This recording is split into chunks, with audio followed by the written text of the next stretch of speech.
Hello बच्चों, मेरा नाम अभिषेक है। आप लोग का कोश एकेडमी चैनल में स्वागत है। आज हम क्लास 11th की मैथ चैप्टर समांतर श्रेणी पढ़ेंगे। चैप्टर का नाम है समांतर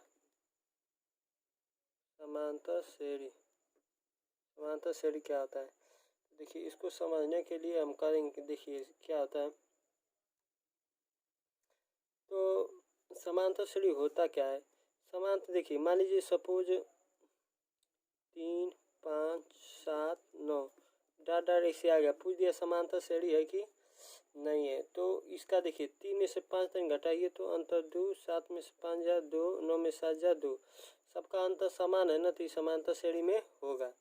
लेकिन ऐसे आ गया, देखिए 4, 6, 9, 11 ये पूछ दिया समांतर श्रेणी है कि नहीं। तो देखिए 6 में से 4 घटाएंगे तो 2, 9 में से 6 घटाएंगे तो 3 और 11 में से 9 2, सबका अंतर समान नहीं, इसलिए समांतर श्रेणी नहीं होगा। इसका मतलब हम ये सीखे कि जिसका अंतर समान हो वह समांतर श्रेणी में होगा, जिसका अंतर समान नहीं हो वो समांतर श्रेणी में नहीं होगा। तो हमें पढ़ना क्या है कि समांतर श्रेणी के बारे में पढ़ना है। तो देखिए समांतर श्रेणी के बारे में पढ़ना है, तो इसके बारे में पढ़ेंगे समांतर श्रेणी। तो देखिए सपोज मान लीजिए समांतर श्रेणी कैसे बनाए, एक निश्चित संख्या जोड़े। देखिए 3 में हम 2 जोड़े तो 5 आ गया, 5 में 2 जोड़े तो 7 आ गया, 7 में 9। उसी तरह मान लीजिए जैसे यहाँ पे पहला पद 3 है, इसी तरह मान लीजिए यहाँ पहला पद ए है, यहाँ पे 2 जोड़ रहे हैं तो 5 आ जा रहा है। उसी तरह ए में डी जोड़ दीजिए, डी जोड़ेंगे तो अगला पद का मिलेगा ए प्लस डी। उसी तरह इसमें देखिए 5 में हम 2 जोड़े हैं तो 7 आया है। उसी तरह ए प्लस डी में फिर डी जोड़िए तो अगला पद क्या मिलेगा, ए प्लस 2डी। इस तरह इसमें डी जोड़ेंगे, एक नया संख्या जोड़ते चले जाइए तो इसे आपको समांतर श्रेणी प्राप्त होती चली जाएगी। तो हम कह रहे हैं कि T1 देखिए, T1 इसका पहला पद है, ये पहला पद कहलाता है। पहला पद ए है, दूसरा पद है T2 कितना है, T2 बराबर ए प्लस डी। T3 कितना है, आई पहला पद हो गया, आई दूसरा पद हो गया बच्चों, आई तीसरा पद हो गया। T3 कितना है, ए प्लस 3D। तो ये बताइए कि देखिए इसको हम कैसे लिखेंगे। T1 को इसको लिख सकते हैं ए प्लस 0D। T2 को कैसे लिखेंगे, ए प्लस, देखिए डी को हम दूसरा पद निकाल लेते हैं प्लस डी है, तो इसको हम लिख सकते हैं 2 माइनस 1D। देखिए 2 में से घटाएंगे, 2 में से घटाएंगे तो आपका क्या बचेगा, यही बचेगा ना, डी ए बचेगा ना। 2 में से डी घटाएंगे तो ये आपका आएगा ए प्लस डी। तो ए प्लस डी को हम ऐसे लिख सकते हैं।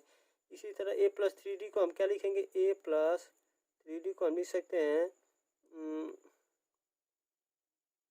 अच्छा 2D है बच्चों, यहाँ पे आई तीसरा का पद ए प्लस 2D है ना, इसको हम लिखेंगे ए प्लस 3 माइनस 1D।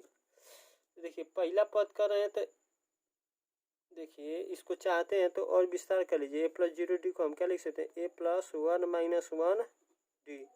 जब पहला पद कर रहे हैं तो एक में से घट रहा है, दूसरा पद कर रहे हैं तो दूसरा में से 1 इंटू डी घट रहा है, तीसरा का पद कर रहे हैं तो 3 माइनस 1D कर रहा है। इसी से डॉट डॉट यानवा पद हमें निकालना है, यानवा पद।